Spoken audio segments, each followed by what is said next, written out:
नमस्कार साथीहरु, स्वागत छ तपाईलाई आजको यस भिडियोमा। टिकटक प्रोफाइलमा हामीले प्लेलिस्ट कसरी एड गर्ने। तपाईले डिफरेन्ट टाइपको टिकटक अकाउन्ट हेर्नुहुन्छ, जसको टिकटक अकाउन्टको प्रोफाइलमा जानुभयो भने त्यहाँनिर तपाईले एउटा प्लेलिस्ट भन्ने अप्सन पाउनुहुन्छ, जसमा त्यो क्रिएटरले डिफरेन्ट टाइपको क्याटेगोरीमा जुन भिडियोहरु बनाएको हुन्छ त्यसलाई त्यहाँनिर म्यानेज गरेर राखेको हुन्छ। सो अब तपाईहरुले यस्तो टाइपको प्लेलिस्ट आफ्नो टिकटक अकाउन्टमा बनाउन चाहनुहुन्छ भने यो भिडियो हेरेर तपाईले यो सजिलैसँग गर्न सक्नुहुन्छ। र प्लेलिस्ट साथीहरु हामीलाई सबैले क्रिएट गरेर राख्नुपर्छ हाम्रो टिकटक प्रोफाइलमा। अब हाम्रो टिकटक प्रोफाइलमा धेरै भिडियोहरु हुन्छ, डिफरेन्ट टाइपको क्याटेगोरीको भिडियोहरु हुन्छ। अब तपाईले त्यसलाई प्लेलिस्टमा हालेर वेल म्यानेज गरेर राख्नुभयो भने कसैलाई पनि तपाईले भन्न सक्नुहुन्छ कि मेरो फलाना प्लेलिस्टमा जाऊ, त्यहाँनिर मेरो त्यो भिडियो छ, त्यो भिडियो गएर हेरौ भनेर।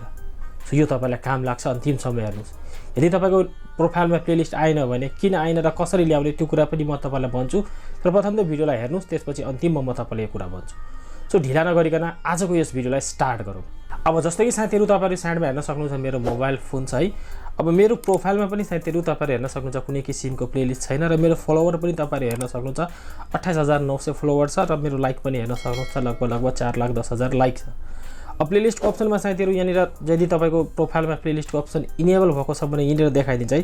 जस्तै कि यहाँनिर हेर्न सक्नुहुन्छ सर्ट भिडियो इन्टु प्लेलिस्ट भनेर एउटा अप्सन आएको छ है। सो यहाँबाट पनि तपाईले क्रिएट गर्न सक्नुहुन्छ। नभए तपाईले यो कुनामा क्लिक गरेर तपाईले क्रिएटर टुलमा जानुभयो भने तपाईले यहाँनिर एउटा अप्सन पाउनुहुन्छ प्लेलिस्टको। जस्तै कि तपाईले हेर्न सक्नुहुन्छ हाम्रो यो प्लेलिस्टको अप्सन आइसकेको छ है।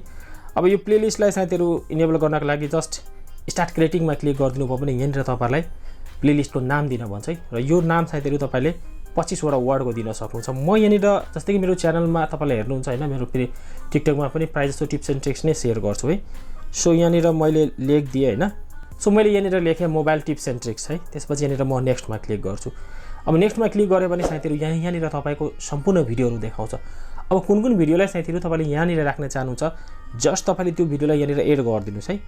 फर एक्जाम्पल म तपाईलाई बुझाउनको लागि केही भिडियोहरु एड गर्छु र यसलाई म पछि गएर मजाले डिटेलमा हुन्छ नि यसलाई सेपरेट गरिदिन्छु। मैले यहाँनिर 6-7 वटा भिडियोहरु सिलेक्ट गरे, त्यसपछि डाउनमा क्लिक गरिदिन्छु। त्यसपछि साथीहरु यहाँनिर हेर्न सक्नुहुन्छ मेरो यो प्लेलिस्ट बनेर रेडी भइसकेको छ।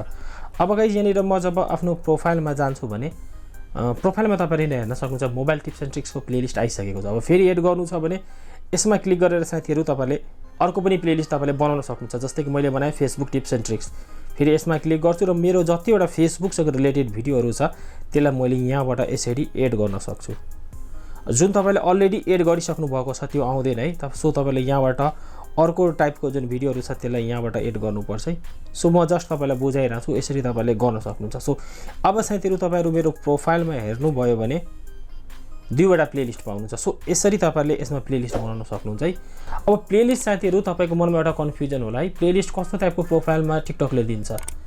नर्मली साथीहरु तपाईको यदि प्रोफाइलमा राम्रो इंगेजमेन्ट छ हैन, जस लाइकहरु राम्रो आइराछ, जस्तै कि मेरो तपाईहरु हेर्न सक्नुहुन्छ लगभग 4,10,000 लाइक छ हैन, फलोवर पनि ठिकै छ। यदि यस्तो टाइपको छ भने तपाईकोमा इनेबल भइहाल्छ।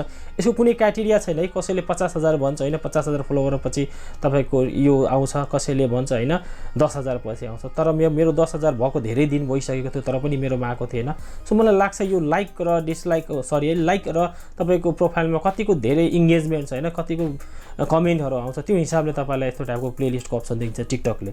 यदि तपाईकोमा आएको छ भने तल कमेन्ट गर्नुस्, यदि आएको छैन भने त्यो पनि तपाईले कमेन्ट गर्नुस्। यदि आएको छैन हैन, तपाईकोमा 50,000 भन्दा प्लस पनि भइसकेको छ र इंगेजमेन्टहरु सबै कुरा राम्रो छ भने रिपोर्ट अ प्रब्लममा गएर तपाईले आफ्नो प्रब्लम रिपोर्ट गर्न सक्नुहुन्छ टिकटकलाई। त्यहाँनिर भन्न सक्नुहुन्छ मलाई मेरो प्रोफाइलमा प्लेलिस्ट चाहिएको छ भनेर। सो मलाई लाग्छ तपाईले सबै कुरा बुझिसक्नु भएको होला। यदि केही बुझ्नु भएको छैन भने तल कमेन्ट गर्नु। साइडमा 2 वटा काम लाग्ने भिडियोको लिंक छ, समय छ भने चेक आउट गर्नु होला। आजको यस भिडियोबाट म यही बिदा माग्छु। जय नेपाल।